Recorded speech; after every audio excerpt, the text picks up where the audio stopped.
Yes. Pyrex and microwave in I'm the out whip. here, You you probably heard? think I'm baking cake when I'm working the whip. You probably think it's Pyrex.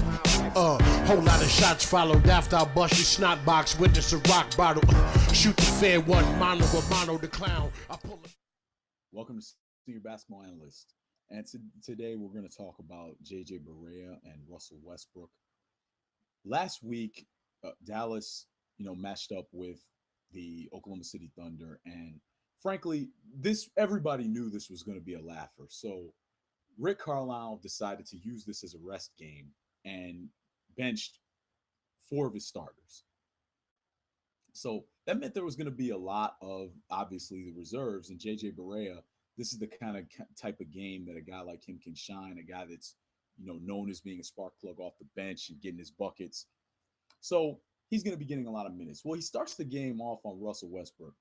And this is the thing that you always know that's going to happen with Barea.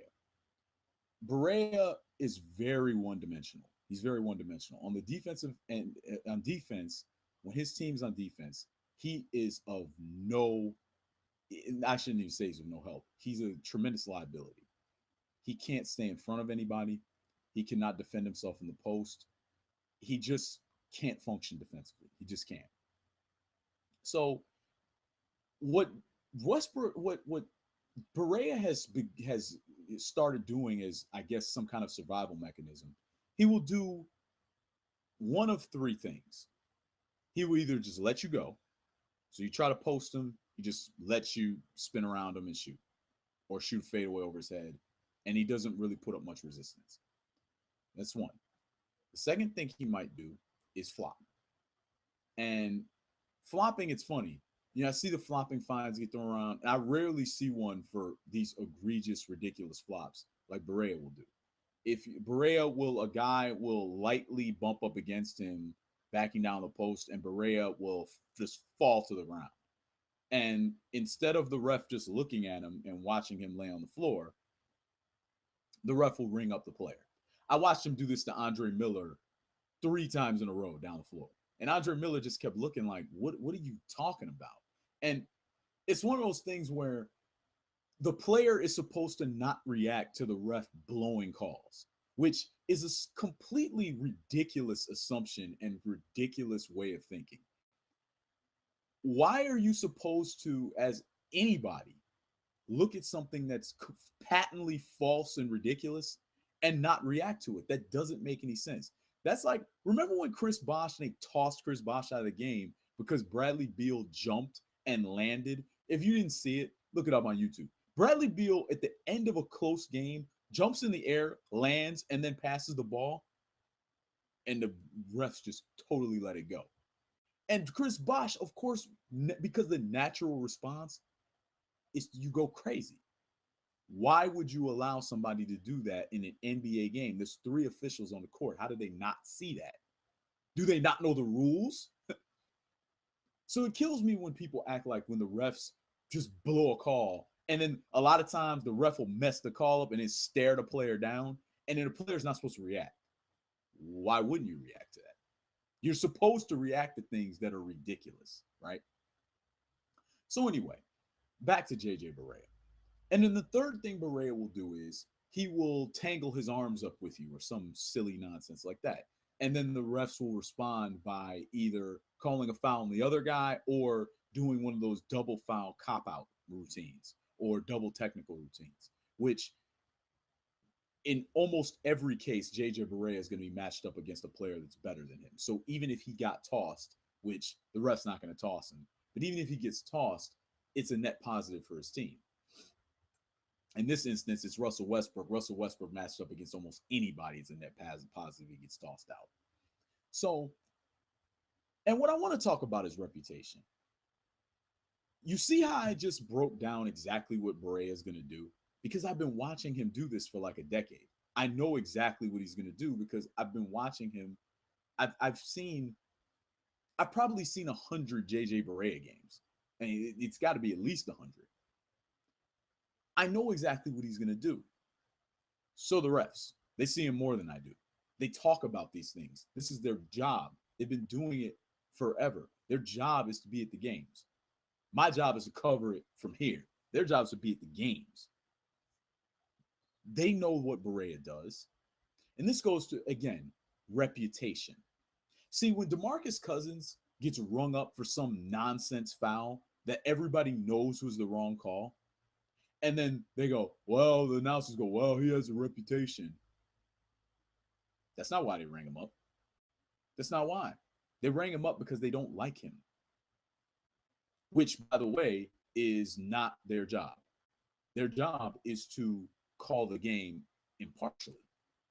The refs aren't doing their job when they make false BS calls against DeMarcus Cousins because they don't like him.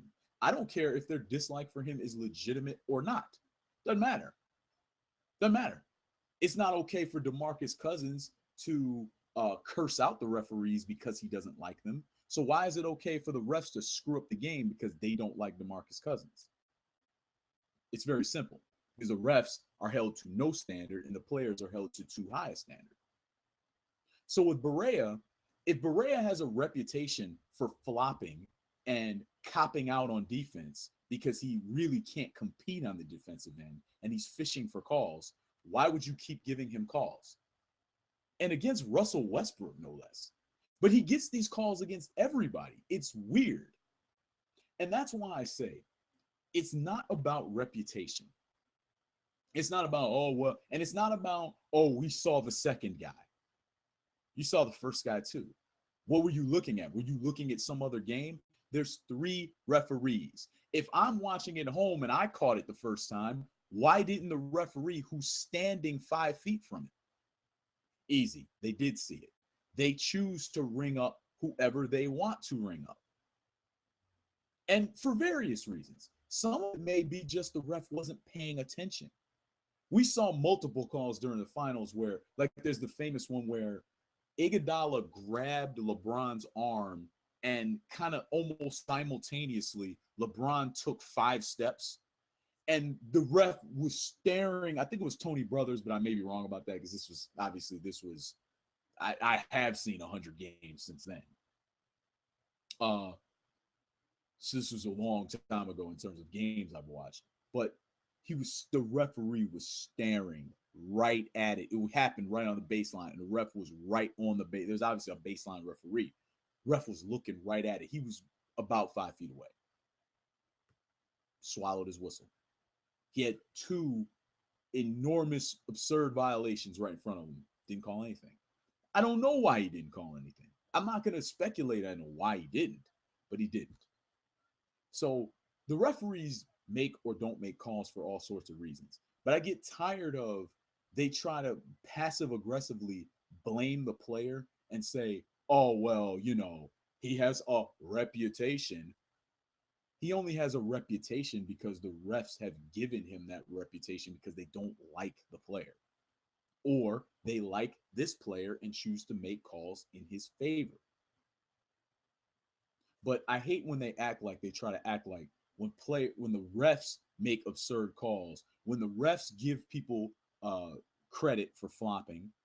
So you notice the player gets fined for flopping, but if a ref makes a call in the favor of a flopper, no penalty for the ref because, again, they're not held to a standard.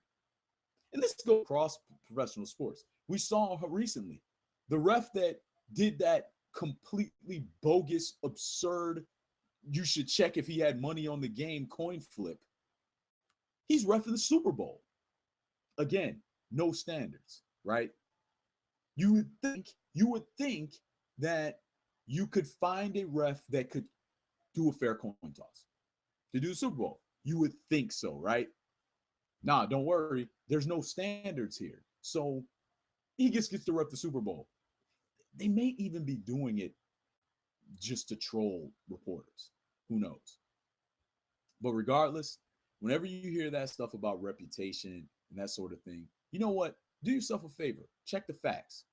There's video after video after video in Barea's career of him doing all kinds of foolish, ridiculous things when he's being posted up because he can't compete and play in the post.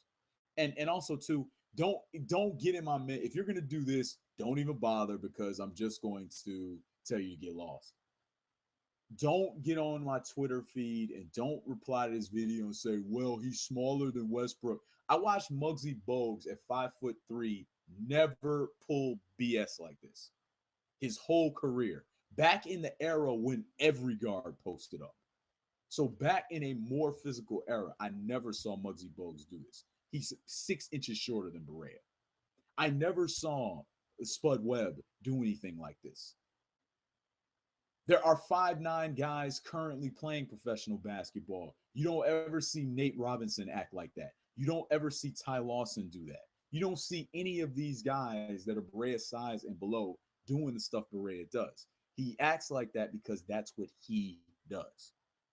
It's on him. It has nothing to do with his height, nothing to do with anything like that. So with that, I just want to get that off my chest about Russell Westbrook and JJ Barea. They ended up throwing Russell out the game, and now Dallas still had no chance. So that was the end of that. But JJ Barea ended up having a nice game because, well, star point got guard on the other team got tossed.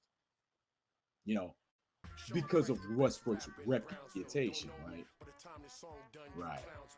SeniorBasketballAnalyst.com. Follow me, SBA4String on Twitter, SBA on Vine, SBA Instagram. And, you know, just search the hashtag SBA4. You can find me anywhere. You know what to do. You know it. Oh yes, Sean Carter is nice, but Sean Price is the best. Sean gone, no Sean Dawn. Sean is a dawn I don't